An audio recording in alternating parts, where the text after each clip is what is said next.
تبارك الذي نزل الفرقان على عبده ليكون للعالمین نذیرا. تو یہ بیویاں ہیں جو گھر کی رکھوالی ہے، ملکہ شہزادی ہے، اور گھر کی ذمہ داری ان کے لیے. تو مرد کے جو ذمہ داری ہے وہ باہر کی ہے. تو یہ اسلام نے دونوں کو حقوق بدلا ہے. بعض خواتین بولتی ہیں کہ وہ ہمارے حقوق تو آپ بتاتے ہیں، لیکن مردوں کے ہمارے اوپر کیا حقوق، ہمارے مردوں کے اوپر کیا حقوق. تو بیویوں کے ذمے جو مردوں کے حقوق ہے، یعنی بیویوں کو کیا کرنا چاہیے مردوں کے ساتھ، جو میاں ہے، خاوند ہے، شوہر ہے، ان کے حقوق کو کس طرح ادا کرنا ہے. سب سے پہلے تو اس کی خواہش کا احترام کریں. جو شوہر ہے اس کی خواہش کی صحیح معنوں میں اس کی قدر کرے، عزت کرے، احترام کرے. اسی طریقے سے بغیر اجازت کے بیوی گھر سے نہ نکلے. نفل روزہ بھی بغیر اجازت شوہر کے نہ رکھے. ہاں وہ اجازت لے لے اس کے بعد روزہ رکھ لے. غیبت، عیب جوئی شوہر کے خلاف نہ اپنی سہیلی کو کرے، نہ اسی طریقے سے اپنے رشتہ داروں میں کرے، نہ اپنی فیملی میٹر کے اندر اس بات کو اچھالے. اسی طریقے سے اپنی خوبصورتی کے سامنے شوہر اگر تھوڑا سا بدصورت ہے اس کی حقارت نہ کریں، تذلیل نہ کریں. امام اعمش رحمۃ اللہ علیہ شکل کی تھوڑے سے کمزور تھے، بدصورت تھے، اور ان کی بیوی جو ہے وہ چاند سا مکھڑا سونا تھی، لشپال تھی. ایک دن کوئی بات ہو گئی، امام اعمش رحمۃ اللہ علیہ نے طلاق کی قسم کھا لی. بیوی بات نہیں کر رہی ہے. امام اعمش رحمۃ اللہ علیہ نے فرمایا اور کہا اگر تم صبح تک بات نہیں کرو گی، فجر کی اذان تک تم نے اگر بات نہیں کی تو تمہیں طلاق. اب یہ کہہ تو دیے انہوں نے.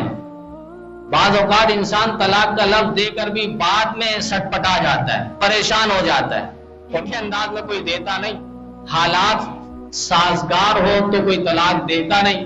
حالات ناگفتہ بھی ہی ہو اور جھگڑے کی نوبت ہو، اسی وقت غصے میں انسان طلاق دے رہا ہوتا ہے.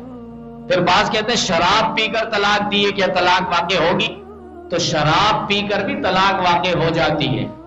ہم نے کہا طلاق جب دے رہا تھا وہ سامنے کوئی موجود تھا یا نہیں؟ کہا نہیں. ابھی تو یہاں تک ایک معاملہ آیا کہ 70-80 سال عمر ہے، میاں بیوی اتنی دہلیز تک پہنچ چکے ہیں، دادا اور نانا تک بن چکے ہیں. معاملات کہاں تک؟ شوہر نے طلاق دے دی، ایک نہیں 3 طلاق دے دی. معاملہ یہاں تک ہے. اور پھر مسئلہ یہ پوچھا جا رہا ہے کہ میرے والد جو ہے ذہنی طور پر تھوڑا ٹھیک نہیں ہے. ہم نے کہا ذہنی طور پر ہر وقت یا کبھی کبھی؟ کہا تقریباً ایسا ہی معاملہ ہر وقت پیش آتا ہے، دوائی بھی چل رہی ہے. ہم نے کہا ٹھیک ہے، کبھی تمہارا ہاتھ اور بازو پکڑ کے والد نے تمہیں طلاق دی ہے؟ بیٹا تجھے طلاق ہے؟ کبھی بڑے بیٹے کو ہاتھ پکڑ کے طلاق دی ہو؟ کہا نہیں. صرف والدہ کو دیے تو وجہ معلوم ہے نا، انہیں پتا ہے محل طلاق اگر ہے تو بیوی ہے، طلاق کی جگہ اگر ہے تو بیوی ہے، اس کے علاوہ اور کوئی ہے نہیں. تو یہ معاملات ہے کہ انسان پھر بعد میں پریشان ہو جاتا ہے. اس لفظ کو تو زبان پہ انسان لائے نہیں. حلال چیزوں میں سب سے ناپسندیدہ چیز اللہ کے ہاں وہ طلاق ہے، اور مرد کی سب سے کمزوری بھی طلاق ہے. وہ کچھ کر نہیں سکتا آگے، تو آخری معاملہ وہ یہ گولیاں چلاتا ہے، حملہ کرتا ہے اور طلاق دے کے فارغ کرتا ہے. امام اعمش رحمۃ اللہ علیہ نے اسی طرح ایک جملہ کہہ دیا. بالآخر بیوی بھی ضدی میں تھی، وہ خاموش بیٹھ گئی. اس نے کہا پہلے بھی بات نہیں کی، اب نہیں کی، اور اس سے مجھے آزادی مل جائے گی. یہ پریشان ہوئے، علماء کے پاس پہنچے. اب علماء یاد آتے ہیں ایسے معاملات پہ. امام اعمش خود بڑے فقیہ ہیں، خود بڑے عالم ہیں، لیکن اب مسئلے کا علم نہیں ہو رہا، اب کروں تو کیا کروں؟ فوراً بڑے بڑے علماء سے رابطہ کیا. کسی نے کہا امام اعظم ابو حنیفہ رحمہ اللہ کے پاس جانا پڑے گا. کہا وہ ساری زندگی تو میں نے ان سے نفرت کی ہے، میں نے تو حسد کی آگ اپنے اندر جلائی ہے، میں ان سے کیسے مسئلہ پوچھوں؟ کہا آپ کا مسئلہ ہے آپ پوچھ لیں. بالآخر دل پہ ہاتھ رکھ کر امام اعظم ابو حنیفہ رحمۃ اللہ علیہ کے در پر پہنچے. امام اعظم ابو حنیفہ نے کہا کوئی مسئلہ نہیں، منٹوں پہ آپ کا مسئلہ حل ہو جائے گا. کہا وہ کیسے؟ کہا بس دیکھتے رہو، آپ جاؤ گھر پہ.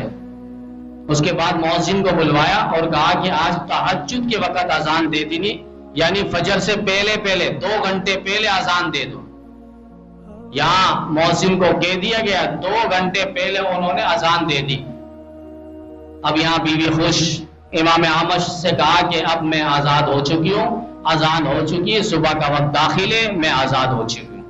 امام اعمش نے کہا کوئی آزادی نہیں ہے, ابھی صبح شروع نہیں ہوئی ہے, ابھی تو تہجد سے پہلے امام اعظم ابو حنیفہ نے اذان دلوائی. اور جا کے پوچھا گیا, معاملات کی تحقیق ہوئی تو معاملہ یہی ہوا کہ ابھی اذان جو دی گئی ہے فجر کی اذان نہیں ہے, یہ تو تہجد کی اذان دی گئی ہے. امام اعمش رحمۃ اللہ علیہ فرمانے لگے ساری زندگی میں نے اس شخص کی نافرمانی کی تھی, نفرت اور حسد کی آگ اپنے دل کے اندر جلائی تھی, آج پتہ چلا امام اعظم ابو حنیفہ رحمۃ اللہ علیہ کس پائے کے عالم ہیں.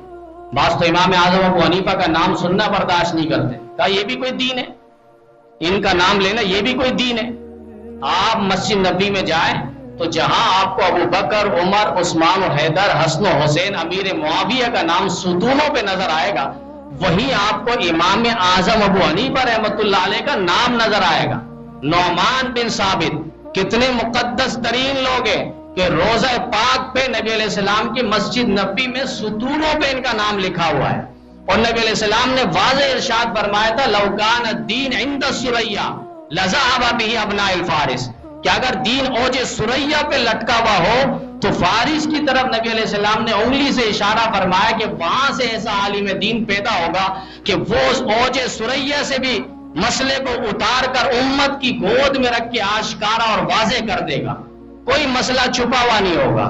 12,90,000 مسائل انہوں نے قرآن و حدیث سے نکالے. بعض تو ایسے پیٹ کے مریض ہیں, قبض کے مریض ہیں, وہ کہتے ہیں یہ مسئلے کیسے نکالے, قرآن و حدیث تو ہے ہی.